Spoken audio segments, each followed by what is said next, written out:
Hey y'all, Sarah Luhu here, and we are back again with Zero Escape the Nonary Games. So last episode, we escaped from the previous two rooms in the hallway that had like a tile portrait that we needed to put together, and then Lotus told us all about how like the tile portrait was comprised of... No, it wasn't comprised of something. It was meant to be like an example of some kind of like telepathic communication on a different like level of reality or something like that.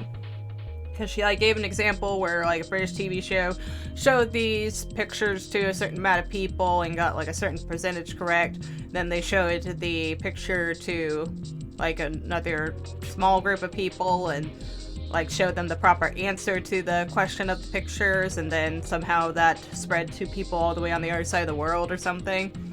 And she said it was all bullshit pseudoscience, but I mean, you know, the story was apparently real, so who knows.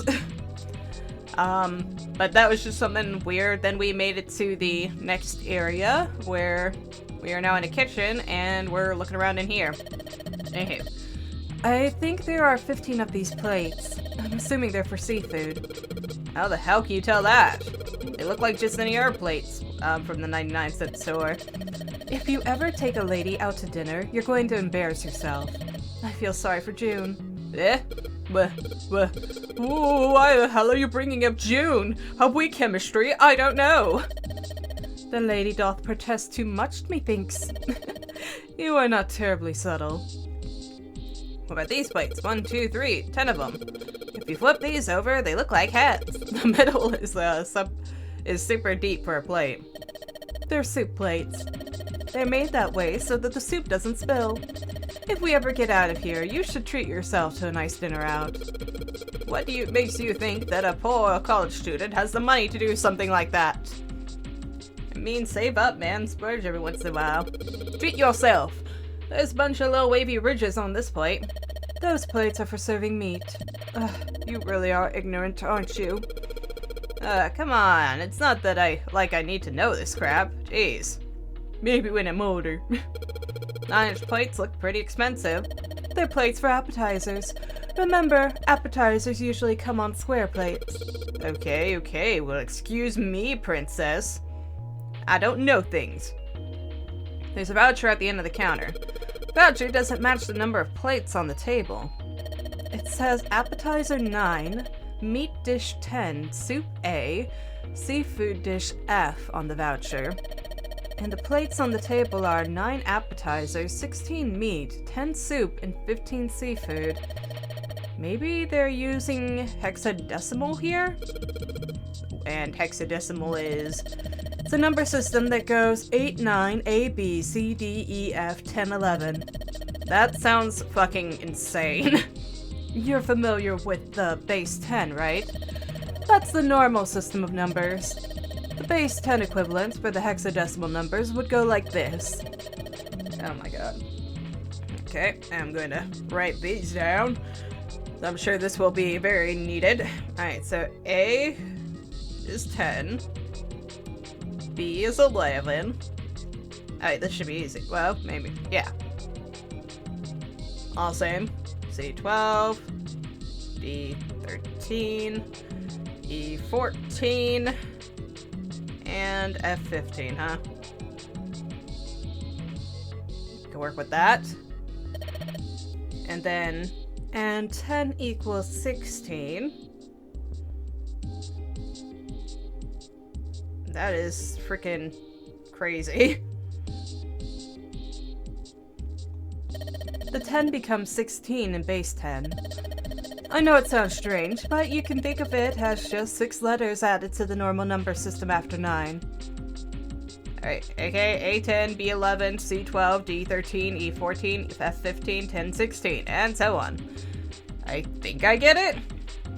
Okay, should we, look back at that? Bad digital roots. Okay, those are all just tips. I don't need that creep. Alright, let's look at that one more time. Hexadecimal. I wonder if it's some kind of hint. Yeah, maybe. Junpei. Do you remember what I told you about hexadecimal code earlier? Yeah, of course I do. Alright, then here's a little quiz for you. What would 9 plus f be in base 10? It would be 9 plus 15, so 24. They're 15, so yeah, 24, right? That's right. Good job. You're a fast learner.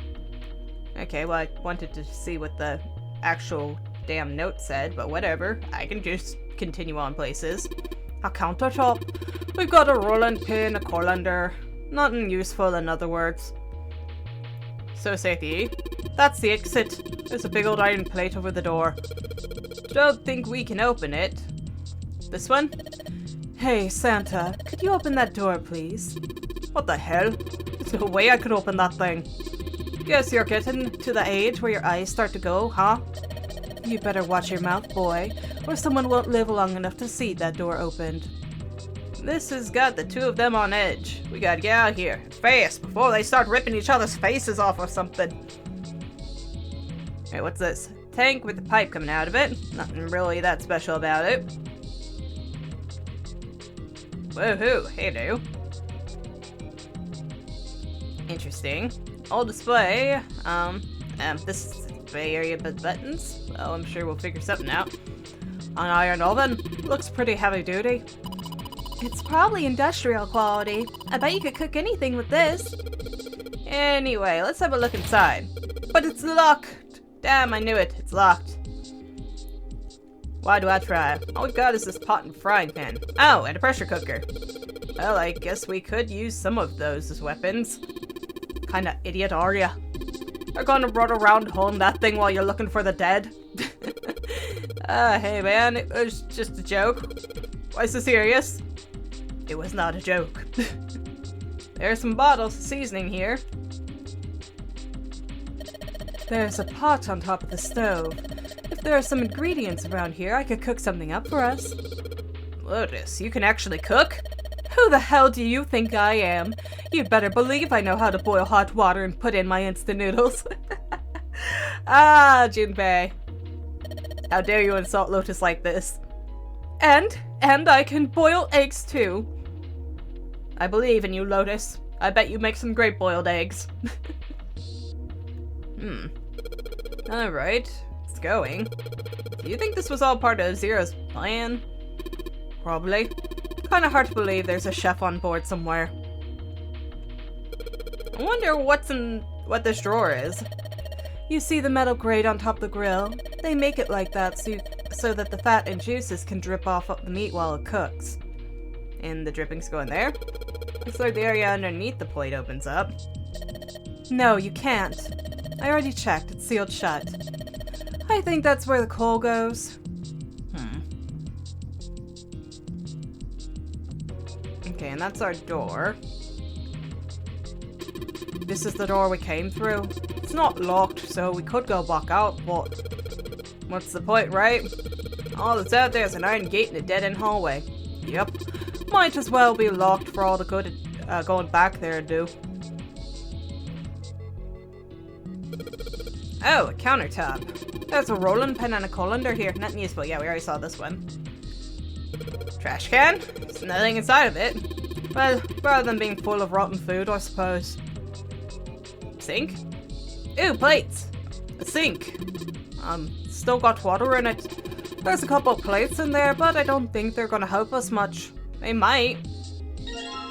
Alright, we got a whetstone. For sharpening things? A whetstone? What are you planning on doing with that? Aw, shit. Don't tell me you're gonna try and smash open the card reader. Are you an idiot? If you do that, then we'll never get out of here. Oh. Yeah, I guess that would be bad, huh? This whetstone's only going to be useful if we need to sharpen something.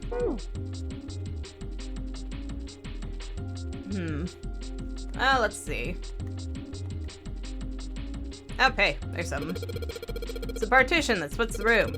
On the right side of the wall.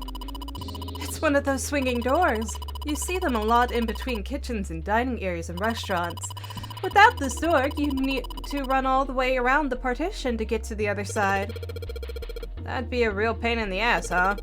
Well, I guess it's not really important, but still. I was more actually interested in this tea kettle with the note on it. Wow. This pot looks like it's made out of silver. I bet drinking tea from that pot would be really yummy. Spending a day with June drinking tea. Could such a day ever happen for me? I don't know if this is the thing I should be worried about right now, though. Jumpy? Oh, nothing. We don't really need hot water, so we should be moving on. Okay, fine, don't look at that. It's a lot of notes. They got a bunch of stuff written on them, but it doesn't look like a code or anything like that. Light? Wow, Jumpy, you can reach really high. Yeah, I'm so tall. And I can jump pretty high, too. Here we go. Okay, is that supposed to impress her?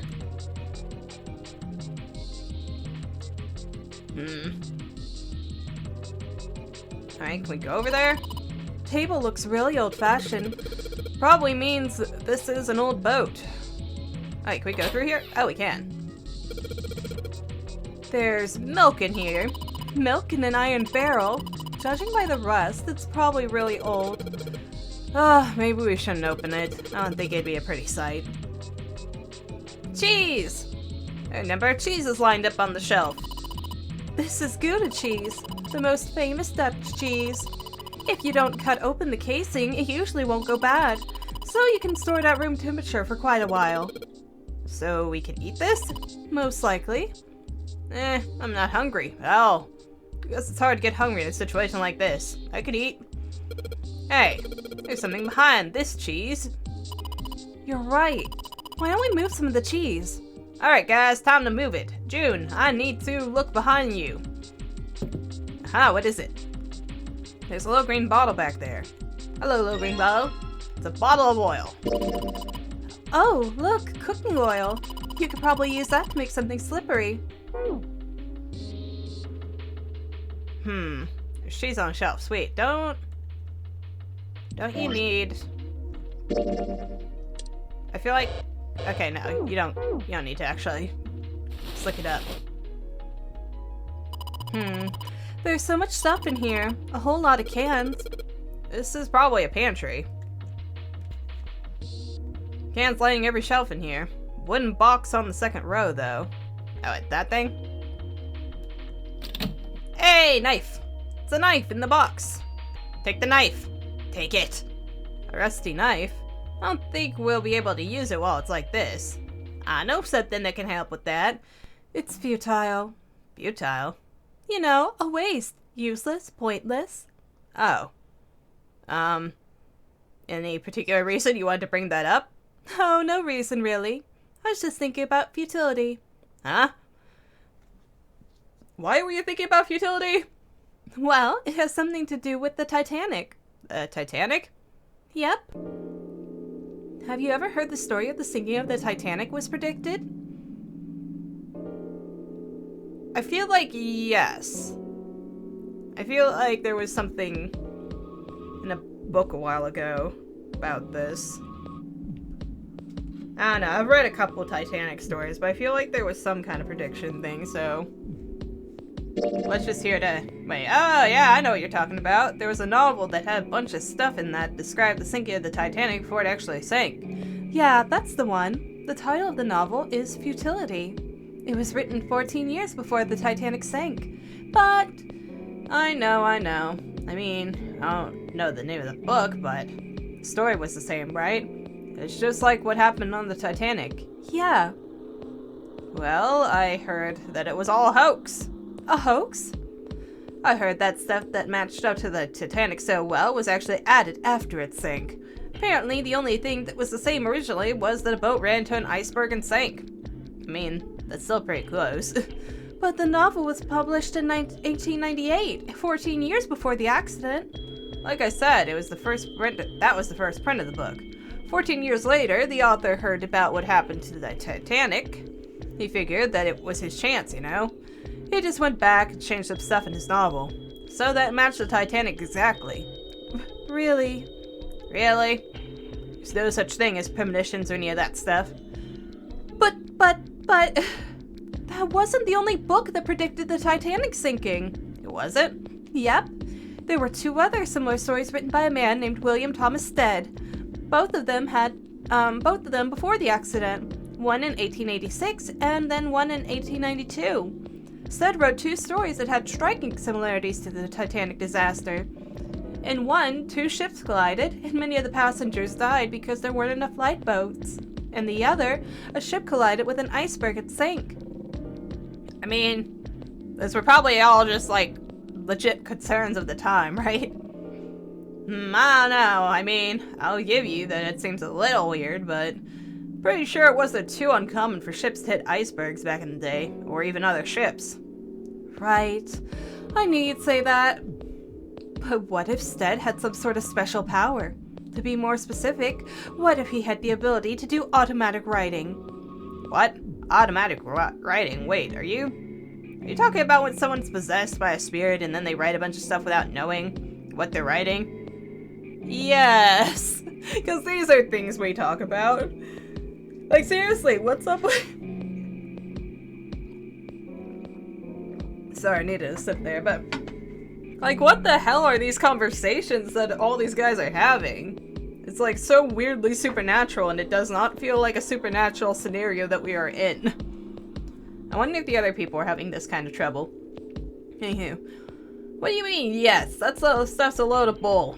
But Junpei, you said you believe in curses. Come on, that's totally different. Okay, let's say that hypothetically that automatic writing isn't a total load. These guys still couldn't have predicted the sinking of the Titanic. When this Stead dude wrote his thing, nobody had died on the Titanic yet. So if automatic writing is about being possessed by dead people, who the hell possessed him so he could write that stuff, huh? That's not it. What's not it? Stead wasn't possessed by a spirit. He was doing the possessing. What are you smoking? William Thomas Stead was a passenger on the Titanic. He just wrote down what he saw with his own eyes, 20 years before it happened. So what, he tapped into his future vision? Well, why don't we talk about this some other time, huh? Huh? But... Come on, let's get back to it. We don't get time to waste on this crap. Alright, you join up with that. Maybe I'll use this whetstone to sharpen the knife. Oh, I hate that noise. The blade of the knife is getting sharper by the second. I should be able to cut something pretty good with this. Can I cut the cheese? Place the cheese on the shelf. Sweet. Use the knife. Use it. Cheese? Cheese. So many cheeses. I don't know why he's so sweet on the cheese.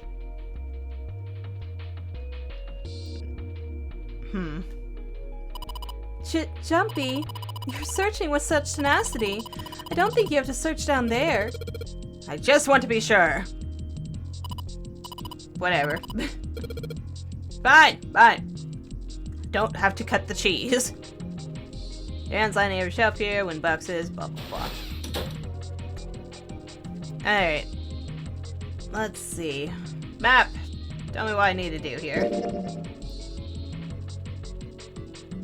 Oh, can I go? Or does that put me there? No, I'm sorry, I'm hitting things. Nope. I just want to walk over that way. Because there's that whole other area right over there. Ah, so frustrating. Okay, what could I cut around here? Hey, look at these. Maybe this tape was for preparing food. There are plates everywhere. Partition, splits the room, none suspicious there.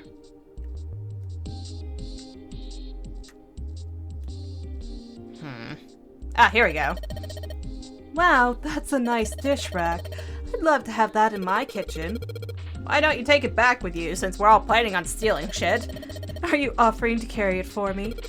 Why don't you ask Seven? You're kidding. You don't honestly think I'd let a beast like that into my home, do you? Rude. He seemed fine. And stuff. I mean, he's a big fella, but he had some of the best ideas yet, so... I I feel like I'm getting super turned around in here. Damn it, nothing in here. Hey Santa, digging through the trash really suits you. What the hell did you say? Listen lady, I did you a favor. I knew you'd just piss and moan, so I did it for you. Oh my, I don't recall asking you to do anything. I had to throttle ya. Excuse me? Does it feel colder in here? These two are not a pair. Take along anywhere, huh? It's only a partition, nothing to worry about. Yes, yes. I don't know, man. What else do we got? The bottle's old, but we might be able to use the oil inside for something. Maybe we could put it on the old hag's face. Might help moisturize it a little, get rid of some of the wrinkles. How about we put it on your face and then light it on fire? Oh, wait. We do have a fire going in this, don't we? It's a grill. Some coals down there. They're bright red. Nope. Grill ready to grill. Okay. Door seems stuck. Won't open. What if I grease it? Apparently where you put cold, sealed, can't open it. Alright, give me a minute to look around some more. Okay, something new over here. A door! There's a bolt keeping us from opening it. So let's move it. The bolt is resting in place. Won't budge. Of course! Maybe if I put some oil on it. Hey. Just a little bit of oil and come on! Come on, you little son of a bitch! Whoa, ha! Yeah, got you, little bastard. I do love Junpei. You did it, Junpei! You're so smart! Aren't I just? Just takes clicking on everything. Brr, it's cold in here. What is this place? Are you blind? It's a freezer. Oh, no way! That's way too cold for me. Well, both of you guys aren't exactly dressed for it. I'll freeze solid in seconds. Sorry, but I'm afraid I'll have to pass on this one. I'm gonna leave the rest to you. Well, it's really cold in here. You're probably the best dressed for it, June. Hey, you don't need to be in here. You had a fever just a little bit ago. You should stay outside. We got this. No, I'm fine. My fever's gone now. Plus, you know, chill me off a bit. But... Huh? Lotus? No, why did it suddenly close? Ow! The knob's frozen. The pipe burst? But why? It looks like the pipe next to it broken. Lotus, anything out there? Hey, Lotus, you're out there, right? Open the door! What do you want? What's going on? The door won't open. Try open it from that side, please. Fine. If you say so. Hold on. It's no use. It won't budge. You got more people in there. You figure it out. God damn it. Anyway, let's find a way out. If we don't get moving, we're going to be permanent residents. Two heads are better than none. I'm sure we'll figure something out. Yeah, you're right. Let's just take a good look around the room, okay? Right. So chilly, so cold. There's some frozen meat up there. Looks like pork. Huh? What's this? It looks like a tag or something? Chunk of pork. Junpei, is there some paper in that meat? I think something's written on here, but I can't read it like this. If we try to pull it out, it'll probably rip. You need to defrost that. Don't think we're going to be able to be doing that in this room. Everything's frozen in here. Doesn't look like there's anything else interesting. Even up top? Nope. Frozen food, nothing special about that. Well, let's look at this then. Alright, a lot of stuff. Got dry ice. Dry ice? Can't you make that stuff cause an explosion if you seal it in something that's airtight? Explode? Yeah, didn't you do that in middle school? Or no. I don't know why I said middle school. Did you do that in school? You should never underestimate the power of expanding gas. I'm ready, guys. Let's make a bomb.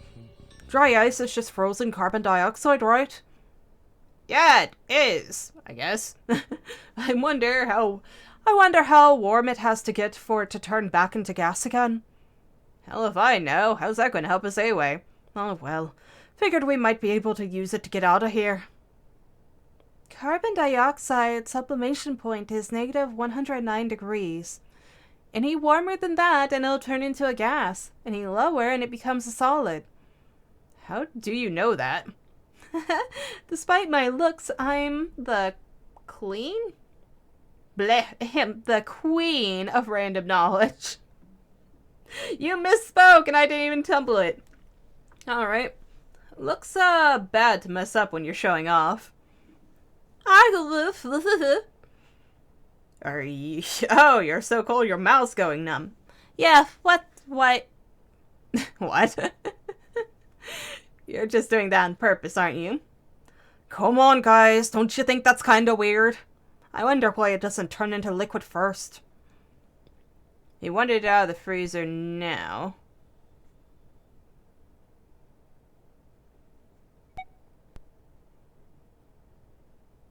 What? It did seem rather odd. It is kind of weird. But it can turn into a liquid. Carbon dioxide turns into a liquid if you put it under a high enough pressure. But at 1 atmosphere, normal air pressure, it won't turn into a liquid, right? That's right. Instead of melting, it'll do what's called sublimating and change immediately from a solid state to a gaseous one. See, that's weird. Water's a liquid between 32 degrees and 212 degrees. So why isn't that the case for carbon dioxide? I don't know. Science? There's a kind of ice that doesn't turn into liquid when it goes above 32 degrees. I heard about it. Its melting point is 96 degrees. Ice with a melting point of 96 degrees? You mean there's water that freezes at 96 degrees? Well, yeah, you could also look at it as ice that won't melt until 96 degrees. So, what's with this ice melting point at 96 degrees called? I heard it's called Ice 9. Ice 9? Originally, Ice 9 was a made-up substance invented by a science fiction author. But recently, scientists have discovered that such a substance actually exists.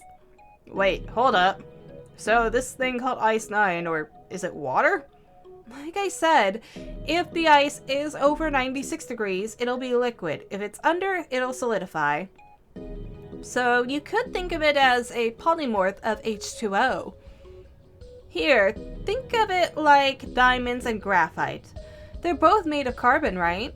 But depending on the structure of the crystallization, the hardness and structure are completely different.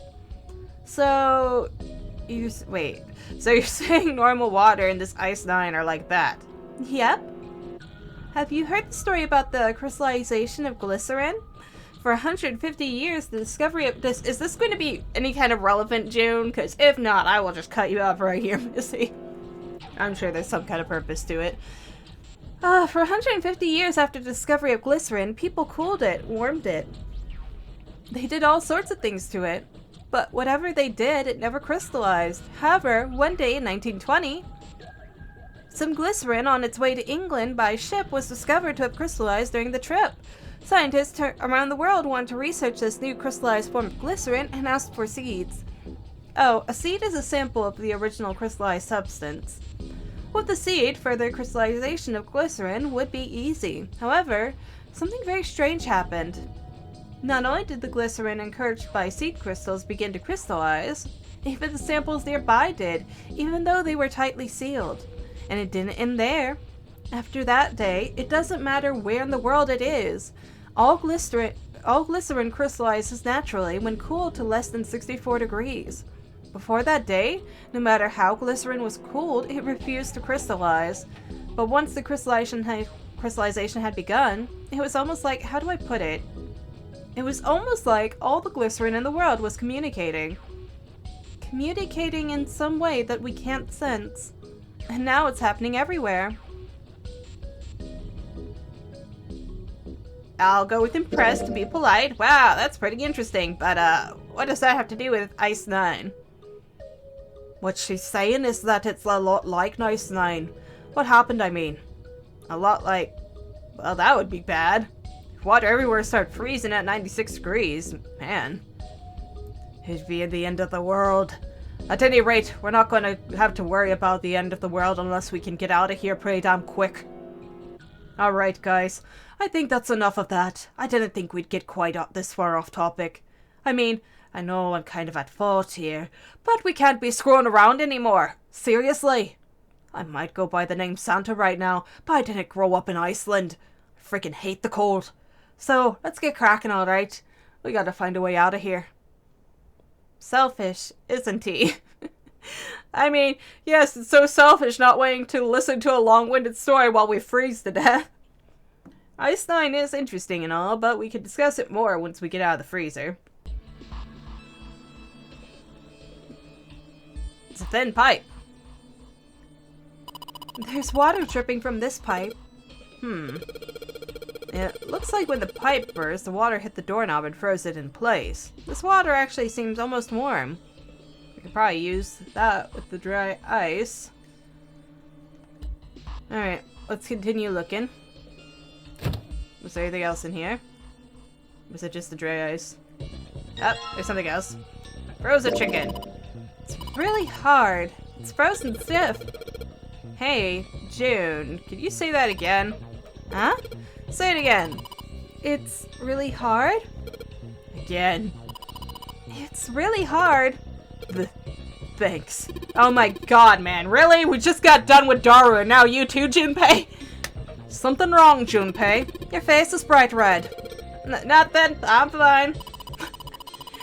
If it's that hard, you can probably use it as a hammer. Yeah, good point. Maybe we could use it to break something. Well, we'll have to find... Oh wait, what's this?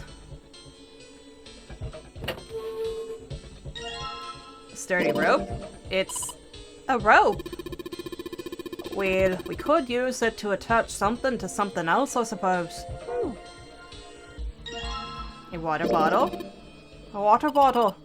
Yes, it is. We probably collect the water from the thing in there. Anything else in here that looks useful? Okay, I'm thinking we put some of that hot water in the water bottle, stick some dry ice in there, and, you know, let it blow up. Hopefully hit the door handle with it. Perhaps we can use the rope to tie it to the handle so it stays in place and it's, you know, close enough to it. And all that, but yeah, that's where we're gonna have to end this episode for today because we're out of time. That went quicker than I expected. So it feels like we just started everything, but I guess it's just because we're finally, you know, finding stuff. I wasted a lot of time just trying to, like, look around at things. I don't know. Okay, so after that story, it seems like we're getting a kind of theme here about, like, again, like, communication on a different level. Because, I mean, we had Lotus's story about people, you know, around the world somehow just gaining this knowledge from other people gaining knowledge and not even having any way to communicate with those people. Then we have the same thing happening with glycerin, even though it's, you know, an inanimate object, substance, I don't know what you'd call all that, but it's the same kind of thing. So, you know, both instances, it's causing some kind of effect to happen across the world. Which, I suppose, must tie in with us to a degree. I think. So, while we all don't really know each other and all that, it's a matter of something that happened with us, we all somehow communicated to each other. I'm assuming anyway, I think that's what they're getting at. And caused something else to happen? Again, I'm assuming that Zero thinks we're guilty of some kind of crime, or else he wouldn't be out here murdering our asses. But the question is, what could we have done without any kind of knowledge, it would seem. Alright, but that's a mystery for another day. So until next time, like and subscribe if you want to, and thank you for watching.